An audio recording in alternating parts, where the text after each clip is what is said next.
Transporte de solutos en las plantas. Movimiento de agua y solutos por las raíces y membranas celulares. Introducción.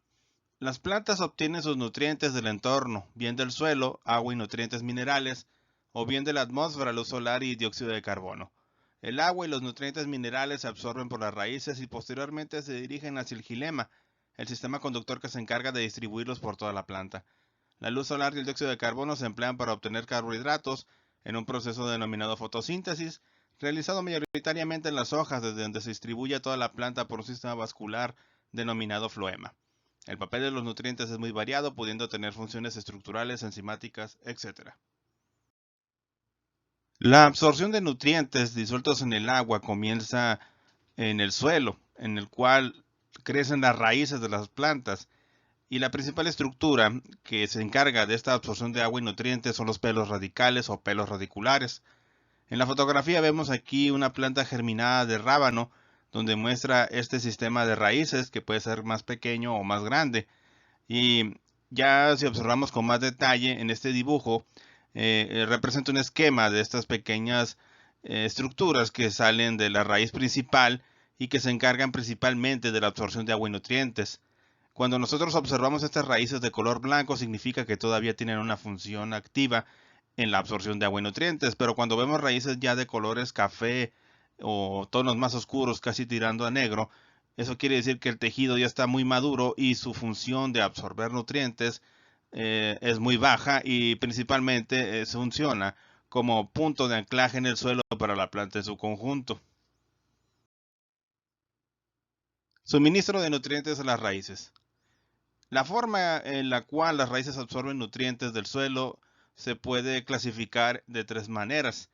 En la primera vemos la intercepción, que es el crecimiento de las raíces, y en este crecimiento se va perforando zonas más profundas del suelo, y a su paso por estas capas se encuentran agua y nutrientes que son absorbidos debido a que son interceptados o se encuentran con ellos las raíces en crecimiento.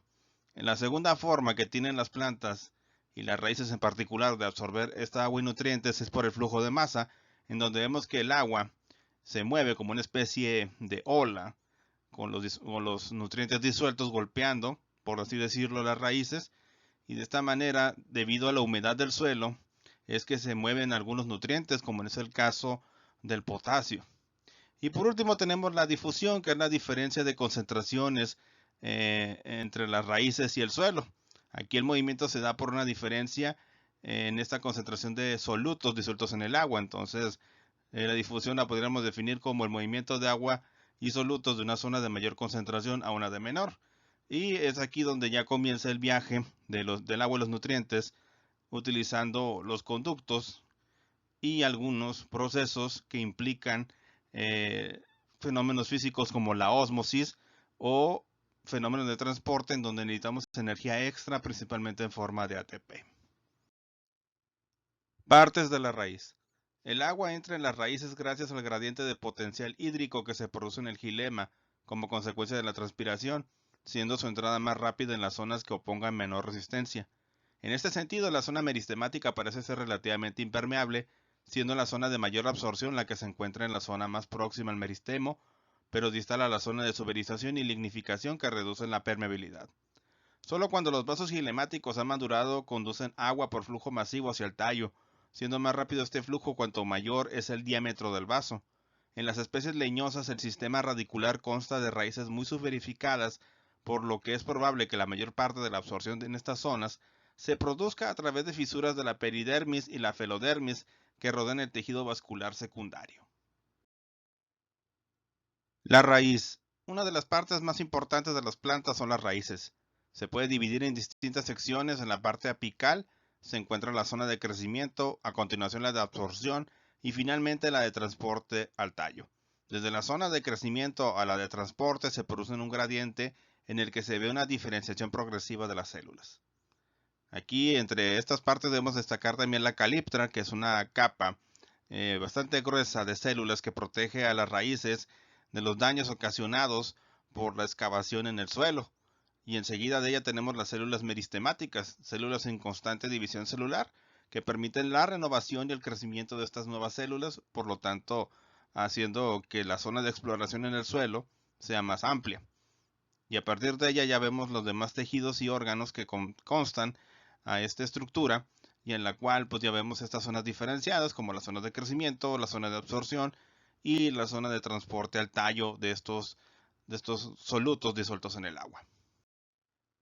En esta micrografía podemos observar con mayor detalle la estructura de la calíptera. Como pueden observar, las células se encuentran en una alta concentración y densidad en esta parte de la raíz, lo cual provee la protección al daño mecánico ocasionado por la extensión y crecimiento de las raíces. Inmediatamente tenemos la zona meristemática, en donde estas células siempre están en constante división celular.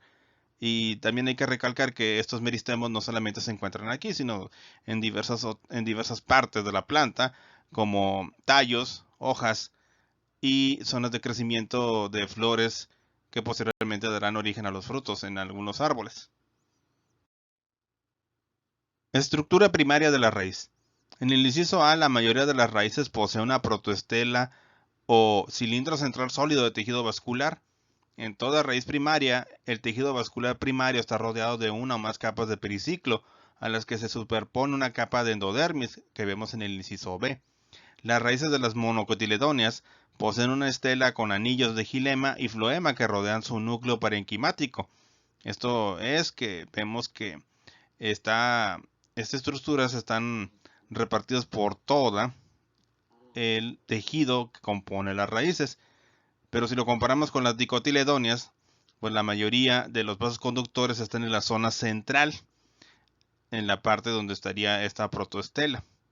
Y aquí una de las principales diferencias entre estos dos tipos de plantas, las monocotiledóneas y las dicotiledóneas. El movimiento del agua desde el suelo hacia el interior de la raíz a través de la epidermis y la endodermis se produce por tres vías: apoplástica, simplástica y transcelular, dependiendo del uso de una u otra en gran medida de la especie y las condiciones ambientales. El movimiento del agua se produce por una diferencia de potencial hídrico entre el suelo y el xilema. El agua puede entrar en la raíz a través de estas tres vías. La vía apoplástica, inciso A, es aquella en la que el agua viaja a través de las paredes vegetales y los huecos que dejan. En la vía simplástica, inciso B, el agua viaja a través del citoplasma, mientras que la vía transcelular, inciso C, es aquella en la que el agua atraviesa las células de manera directa, independientemente de que pase por zona citoplasmática, por pared celular o vacuola. Inicialmente el agua atraviesa la epidermis, la exodermis y una zona cortical parenquimática de unas 5 a 10 capas celulares con gran número de espacios intercelulares llenos de aire, llegando hasta la endodermis, que presenta la banda de Caspari, para alcanzar finalmente el tejido vascular tras atravesar una capa de periciclo. La banda de Caspari es una capa de células suberificadas que impide el paso del agua por la vía apoplástica, ya que no deja espacio entre las células y la zona suberificada. En este corte transversal de una raíz observamos estas diferentes capas que describimos anteriormente.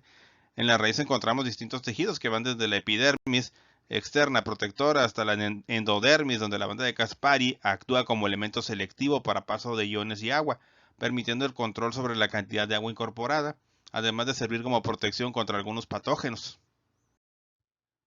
El apoplasto es la zona que comprende las paredes celulares y los huecos entre la célula y la pared, mientras que el simplasto es todo aquello que comprende los citoplasmas. De esta forma, la vía apoplástica supone el movimiento del agua por los huecos que dejan las células y las paredes, mientras que la vía simplástica comprende el movimiento por los citoplasmas y de célula a célula a través de los plasmodesmos. La vía transcelular, por su parte, es el movimiento que se da en el interior de las células, pero cuando el agua circula a través de las paredes celulares y las membranas sin emplear los plasmodesmos. La utilización mayoritaria de una vía u otra para que el agua llegue a la zona de la endodermis depende fundamentalmente de las condiciones ambientales, de tal manera que cuando predomina la transpiración suele dominar la vía apoplástica, mientras que en condiciones de transpiración lenta dominan la vía simplástica y la vía transcelular. La presencia de la banda de Caspari no impide el movimiento del agua, ya que ésta se puede mover libremente a través de las vías simplásticas y transcelular. Sin embargo, permite el control del movimiento de solutos, ya que impide que pasen por el apoplasto, dirigiéndolos hacia la zona del simplasto para permitir un transporte activo y selectivo hacia el interior y evitar su pérdida una vez que se encuentran en la estela de la raíz. Además, el movimiento de los iones desde el simplasto hacia el apoplasto, una vez superada la banda de Caspari, provoca que también se produzca un movimiento de agua por ósmosis hacia ese compartimento. De esta forma, el movimiento activo de los iones permite el transporte de los mismos y el agua los sigue pasivamente en dirección al xilema. En esta imagen podemos apreciar la interfase entre el plasmalema y la pared celular en células de la punta del Lycopersicum esculentum, tomate. Esto visto mediante 30.000 aumentos. En este cuadro se resumen las formas de absorción de agua y nutrientes por las vías apoplasto y simplasto. Si vemos la absorción apoplástica, podemos que este movimiento del agua y los iones es a través de las paredes celulares y los espacios intercelulares de la corteza de la raíz y las células no vivas de los tejidos conductores, llamado apoplasma. Representa el continuo no vivo. Esta es la vía principal para la entrada de agua y los iones a través de la corteza de la raíz, ya que ofrece la menor resistencia al flujo libre del agua y a los iones que se mueven no selectivamente. Este proceso está controlado por la acción capilar y la difusión libre. La continuidad apoplástica entre la corteza y la estela es rota por las fuertemente suberizadas tiras casparianas de la endodermis. Sin embargo, aquí hay que acotar, la continuidad apoplástica puede establecerse temporalmente en el punto de formación de la raíz lateral, que surge del periciclo, una capa de células inmediatamente debajo de la endodermis que interrumpe las tiras casparianas de la endodermis. Y por último, la ruta apoplástica se favorece cuando la tasa de transpiración es alta. En cambio, en la vía simplástica o absorción simplástica vemos que el movimiento del agua y los iones se realiza a través del citoplasma de las células corticales de la raíz y conecta los plasmodesmos entre las células, es decir, se forma el simplasma. Pasa por alto las vacuolas celulares y las paredes celulares. Representa el continuo componente viviente. Este es un proceso comparativamente lento para mover iones selectivamente. Esto está controlado por el potencial osmótico o el gradiente hídrico, representado por la letra griega psi, es decir, de alto, en este caso, potencial hídrico a bajo potencial hídrico o de menos negativo a más negativo. La continuidad simplástica del movimiento de iones y agua ocurre a través de la corteza, así como a través del pasaje de células presentes en la endodermis y luego en el periciclo. La vía simplástica se favorece cuando la tasa de transpiración es baja. El siguiente nivel en donde se mueve el agua y los solutos que han entrado a la planta es a nivel de membranas.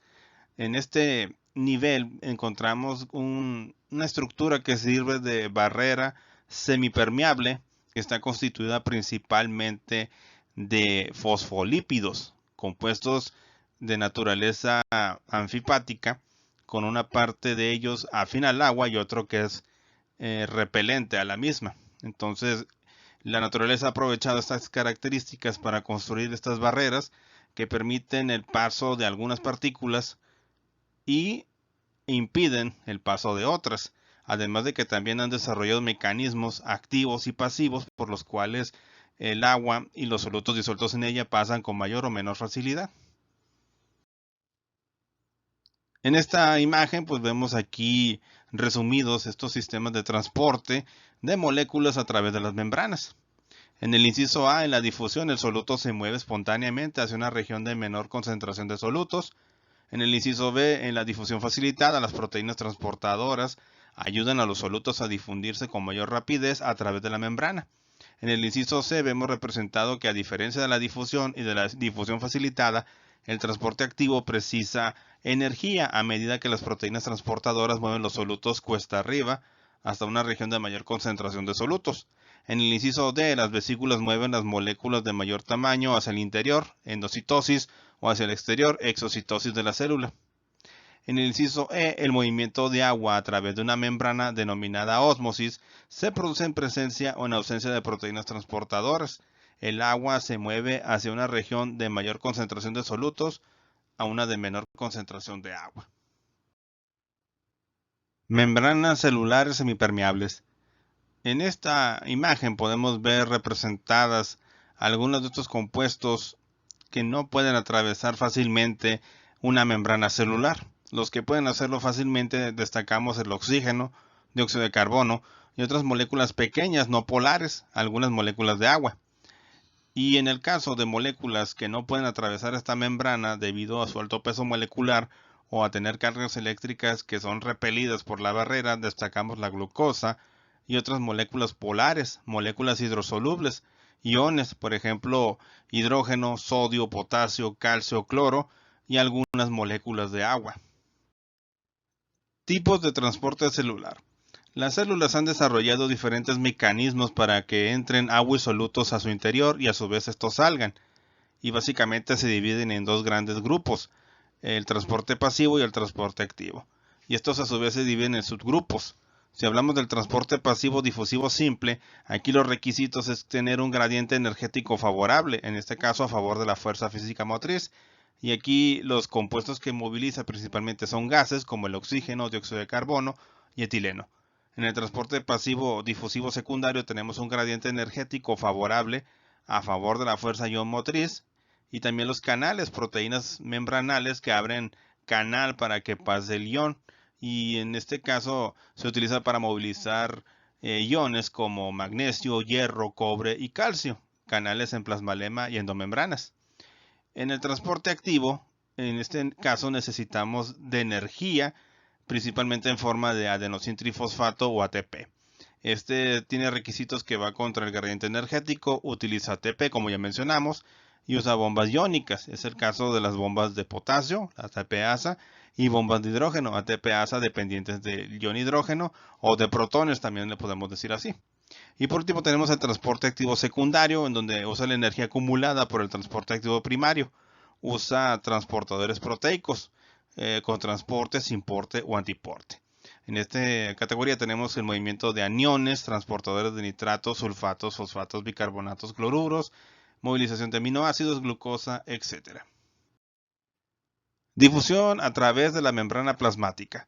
En el inciso A tenemos la difusión simple. Aquí gases como el oxígeno y el dióxido de carbono y moléculas solubles en lípidos pueden difundirse directamente a través de los fosfolípidos. En el inciso B, difusión facilitada a través de un canal proteico. Los canales o poros permiten el paso a algunas moléculas solubles en agua, principalmente iones, que no pueden difundirse directamente a través de la bicapa debido a sus cargas eléctricas. Y en el inciso C tenemos difusión facilitada a través de una proteína portadora, que en este caso se utiliza para movilizar compuestos como aminoácidos, azúcares y proteínas pequeñas. En la ósmosis, que ese es el otro proceso de transporte pasivo celular, el agua se mueve desde una área de mayor potencial hídrico, una menor concentración de solutos, a una de menor potencial hídrico, mayor concentración de solutos. En un medio hipotónico, por ejemplo, la pared celular impide que la célula vegetal absorba demasiada agua y pueda explotar. Sin embargo, la pared celular no puede impedir que la célula pierda agua en un medio hipertónico, lo que puede derivar en plasmólisis. Y esto lo hemos reflejado en estas tres figuras, estos tres dibujos. Cuando una célula vegetal está rodeada de una solución hipotónica, sí, es que esto se debe a que si la solución del exterior de la célula es hipotónica, se produce un flujo neto de agua hacia el interior de la célula. Este es el estado normal de una célula vegetal, la turgencia. El protoplasto expandido presiona la membrana plasmática contra la pared celular y esto provoca el crecimiento de la planta por el incremento en el número y tamaño de las células. En el segundo caso, la célula vegetal en condiciones isotónicas. Si las soluciones en el interior y el exterior poseen concentraciones de solutos iguales, se produce un equilibrio. Aquí la célula vegetal está flácida y la pérdida de turgencia puede provocar que el tallo y las hojas se marchiten. No es un estado muy ideal que digamos, pero aquí la planta no está ni muerta, pero tampoco está muy vivaracha ni turgente como en el caso anterior. Y en la situación C tenemos una célula vegetal rodeada de una solución hipertónica. Si la solución exterior es hipertónica, se produce un flujo neto de agua hacia el exterior de la célula. Esta pérdida de agua puede derivarse en plasmólisis, que es un rompimiento de las membranas celulares. Esto debido a que, por ejemplo, si las condiciones del suelo son de alta salinidad, la poca agua disponible en el mismo es peleada por las sales y por las raíces y por lo tanto al haber una alta concentración de sales el agua queda fuertemente atrapada en estos compuestos químicos y a su vez la planta tiene que liberar más agua para nivelar estas concentraciones de sales, lo cual provoca este marchitamiento y posterior muerte de la planta si las condiciones continúan como las descritas. Transporte activo. En el transporte activo se utiliza energía celular para pasar moléculas de un lado al otro de la membrana plasmática, en contra de un gradiente de concentración. Una proteína de transporte, aquí representada en color azul, tiene un sitio de unión para el ATP y un sitio de reconocimiento para las moléculas que van a ser transportadas, en este caso iones de calcio. Aquí se observa que cuando el ATP dona su energía, pierde su tercer grupo fosfato y se convierte en ADP más fosfato inorgánico o pirofosfato, y con lo cual se logra también la entrada de estos iones de calcio al citosol de la célula. Tipos de transporte mediado por proteínas. Aquí mencionamos que pueden ser utilizadas las proteínas como bombas, funcionando con ATP como fuente de energía. También tenemos la formación de los iones, canales de iones o poros por donde pueden entrar o salir estas moléculas. Y tenemos los transportadores que tienen las opciones de ser uniporte, o sea, solamente la entrada de una partícula o soluto al interior, una llamado simporte, donde vemos aquí la activación de este sistema por otra molécula para que entre otro soluto, y antiporte, donde vemos que la entrada y la salida de estos compuestos es lo que se media en este tipo de proteínas. En este dibujo vemos esto mejor representado. Tenemos los cotransportadores, los importer, transporte de moléculas en la misma dirección, como es el caso de la glucosa y el sodio, y antiporter, donde vemos el transporte de moléculas en direcciones opuestas, como es el sodio y el potasio, lo que nos indica que esto ayuda a mantener la homeostasis de las células. Aquí tenemos más ejemplos del transporte activo. Uniporte transporta una sustancia en una dirección. Simporte transporta dos diferentes sustancias en la misma dirección. Y antiporte transporta dos diferentes sustancias en direcciones opuestas. Aquí vemos ejemplos del transporte activo primario. En el transporte activo, la energía es usada para mover solutos en contra del gradiente de concentración. Aunque la concentración de sodio sea alta en el exterior de la célula y la concentración de potasio también, en el interior, 2 iones potasio serán bombeados al interior de la célula y 3 de sodio son bombeados al exterior de la célula por una molécula de ATP. Y aquí vemos todo el mecanismo implicado para este balance en la concentración de estos 2 iones. En este otro caso, el gradiente de concentración del sodio es establecido por el transporte activo primario, derecha, para energizar el transporte activo secundario de la glucosa, a la izquierda. El movimiento de la glucosa a través de la membrana está contra el gradiente de concentración que está acoplado a una proteína sin porte para el movimiento del sodio al interior de la célula. Otros mecanismos para la entrada y salida de compuestos de la célula es la endocitosis y la exocitosis. En la endocitosis, la membrana plasmática rodea una parte del ambiente exterior y los brotes forman una vesícula, lo cual permite la entrada al interior de la célula de estos compuestos. Mientras que la exocitosis, aquí vemos la formación de una vesícula que se fusiona con la membrana plasmática. Los contenidos de la vesícula son liberados y estas membranas forman parte de la membrana plasmática. Y en algunos organismos se utiliza hasta como medio de locomoción. La concentración de iones en el citosol y en la vacuola es controlado por procesos de transporte pasivo, flechas discontinuas, y el transporte pasivo, flechas sólidas. Aquí vemos que se mueven de diferente manera iones como el calcio o nitratos, sodio, cloruros, potasio, fosfatos, etc. Dirección de los elementos del transporte a larga distancia en el xilema y en el floema de las raíces. Hasta aquí hemos visto cómo entra el agua y los solutos a las raíces y a las células vegetales. En la siguiente presentación veremos cómo el agua y los nutrientes se mueven por los diferentes tejidos de la planta utilizando los vasos conductores, xilema y floema. Espero que esta información haya sido de su interés y agrado. Muchas gracias y nos vemos en el siguiente video. Hasta luego.